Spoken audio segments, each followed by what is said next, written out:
As a child, your world is really black and white. Like, okay, so there's us, of course, we are the good guys, as like everyone thinks, and them, which are the Arabs, which are the bad guys. I remember that we went, that I think it's exception, I don't think that an experience that a lot of people have, that we went to have dinner with an Arab family in the village of someone that worked with my mom. And we gave them our kitten a few weeks before. And I loved cats, and I loved the little kittens, and when we came to their house, and I saw that they have like a nice bed for the cat, and we never had such things. Like the cats were outside, inside, but you know, eating leftovers, and didn't have a special place. And I was so impressed with their, you know, how they treated our cat, you know, the cat that we gave them. And ever since then, I think this is when I became leftist. I say, like, they can't be bad people if they treat the cat like that. So something is wrong with this story. Like, it can't be that the Arabs are bad, because I know we've been there, and I see the bad of the cat. I know they're good people. So that's like, you know, just that story of from my childhood.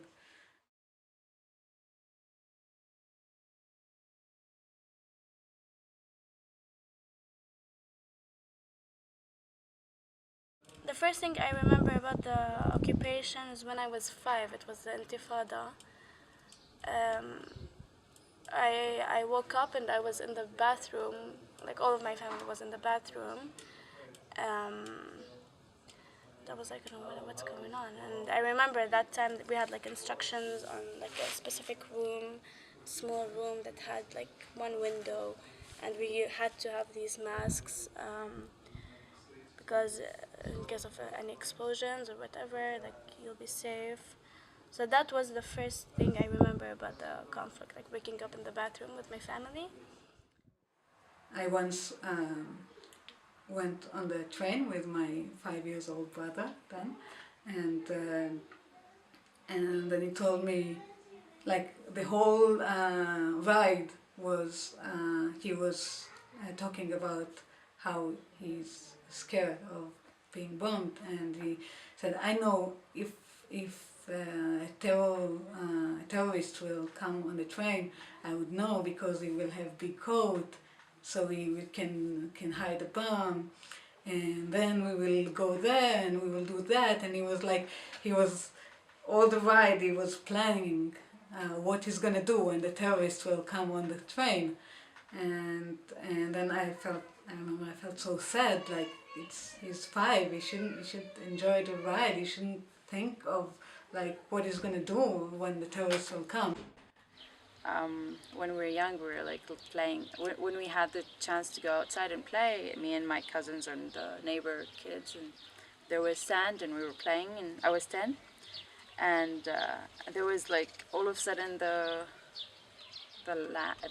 ground was shaking, and everybody was scared, and we saw a really big tank passing by us, and I'm like, no worries, just sit, it's okay. I mean, like, I'm Israeli, I have Israeli ID, they will not touch you, I'll tell them that you were with me.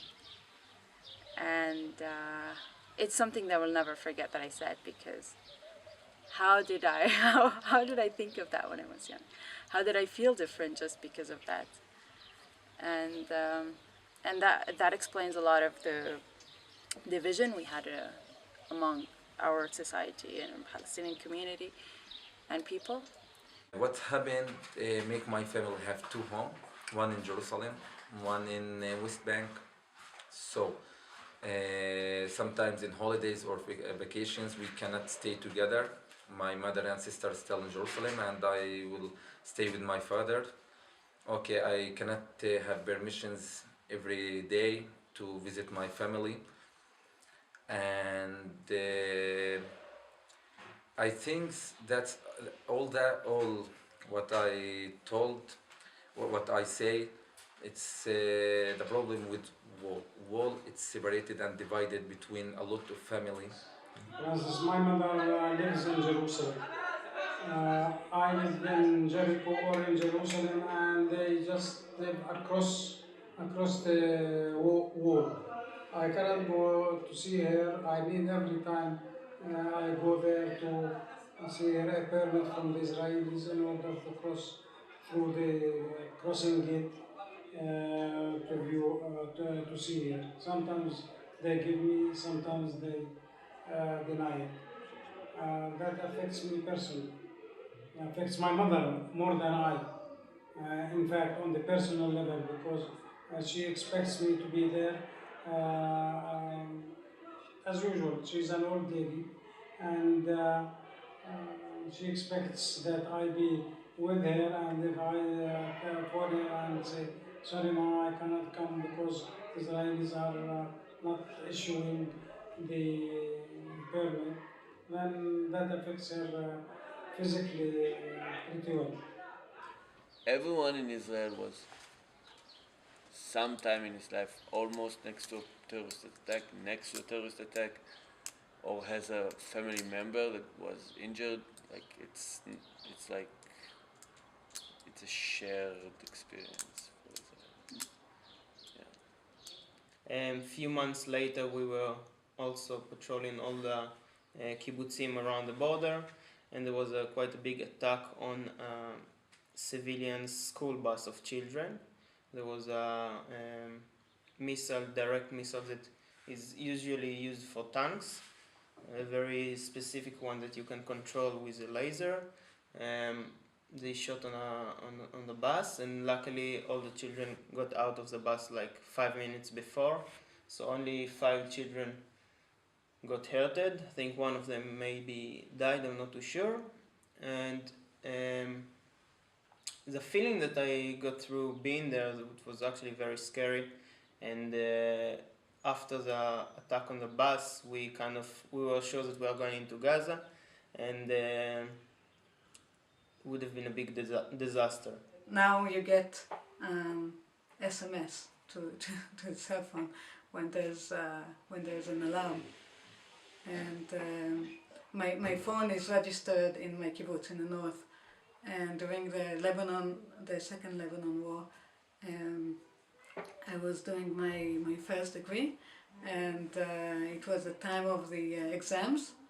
And I remember that my phone is like beeping for SMS, and I go to the shelter. I was in a safe place in the center, but I know now that my family is going to the shelters, and how can I study like this? How can I concentrate with knowing that that missiles are falling where my family is. When I was 10, there was an Intifada in 2000 going on, the second Intifada. And this is where you really see there's war, or like, not war, but where it's like, it's not stable, and there's Arab resistance and not like safe place. And, well, for us in Jerusalem it was safe, but my father was in Ramallah. And my mother was very worried about what he's doing because there was no electricity or water, and they had curfews, so he wasn't allowed to get out. And we were like waiting for him to call sometimes in Jerusalem. So growing up, like in that period, what I remember most of the time, of course I remember everything, but what I remember is just us being safe in Jerusalem, watching the news, having a different kind of life, and where it's really, in the news it's really intense, and it's like a hardship that other people are living and you're not. So it's just weird because you call yourself Palestinian, and it's different for so many different people according to depend on where they live. And my father to go through these things, and it was also harsh not to know if he's safe or not and stuff like that. I was in the train station, in the train, I'm sorry, and then I saw a soldier, and he had like this movement, and for me it was for a second, it looked like, so he's starting like to use his weapon in a second. And I told my neighbor, why, it's still so not make any sense for me. And I felt very alone with this feeling because it's so common and it's so normative and so our reality that when you feel it's inconvenient with it, you are like the different, or you are a sensitivity which, why are you sensitive to these things? Like, this is our reality, this is how, this is the security we want, and suddenly you feel very out because you question something that usually is not so questionized. Well, you know, we have some friends in the West Bank, living in Susia area. There is a Jewish Susia and a Palestinian Susia. We went a few times to help them with biodigesters and stuff like that. And every time we cross from here to the West Bank, it's a little weird, you know, you go through the checkpoint and usually when you enter the West Bank there's no problem because they don't check you on the way in, they only check you on the way out. But it's funny because they don't really check Israelis. They see when you go out, they see the license plate, they ask you, usually they ask you a question, how are you? You know, they want to hear you talk and they listen to your accent. If you're Palestinian, then they'll usually ask for papers, search your car, and all this kind of stuff. And it's always funny because we know the drill, you know, like we need to talk to them, and they hear we're Israelis and then they let us go. So it's funny because I think about all the other people that are bothered and lose time on this kind of stuff, and some of them cannot really go out. So for me it's like, what if I right now was a Palestinian? Like, that wouldn't feel cool. Yeah, crossing on foot is like way worse than like on car. Like you see how every person is like they make them take off their clothes like right in front of me, right in front of you, and you know how much conservative the Palestinians are, and everybody has to go back and like turn around, and the others have to like take off their clothes for security reasons, and it takes a lot of time. And yeah, like again, to see like an 18-year-old telling a 80-year-old guy like to take off his shoes and then take off his belt, and like to keep making him go back and forth like 10 times, or for a girl to take off her hijab and take off the clips.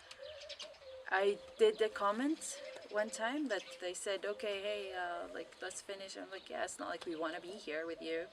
And then she was like, oh, what? You're being really rude. And then she punished me. The two girls, I said, you can't do that. Your job is just to check me. And if I'm okay, I'm out. This is security check. This is not anything to do with me or what I said. But she's like, 18-year-old girls thought they can punish me and putting me in, closing both of the doors, not being professional by like letting people who waiting outside just to punish me. And like they closed both of the doors for people to go in and out so I can stay. And I looked at them and they looked at me and they thought they are like superior because they have the power, they have the control. I said, you can't do that. And they're like, yes, we can. I told them, okay. Just sat there on the floor. I opened my book and start reading. And then when my turn came, they put the box. It only had like clothes in it, and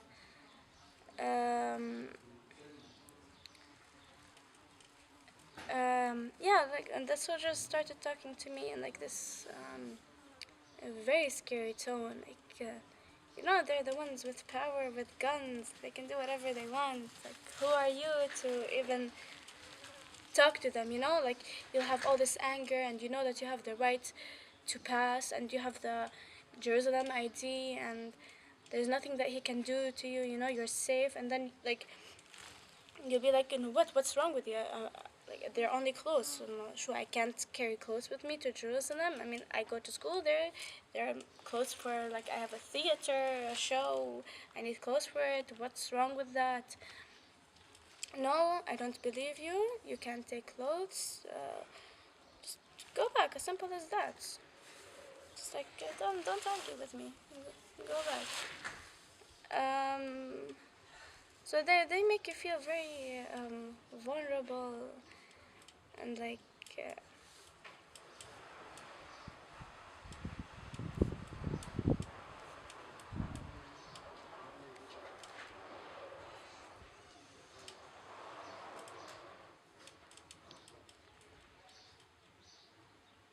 yeah, like there's no point.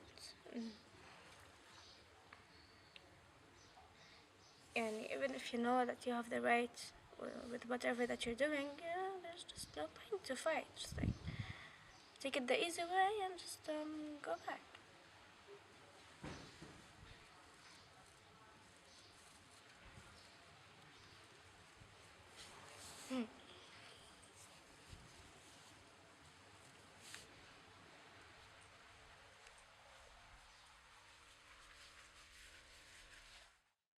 I would like to change. Like, I would like to see it changing. I'm not gonna use the word hope because now hope is like very naive to even consider.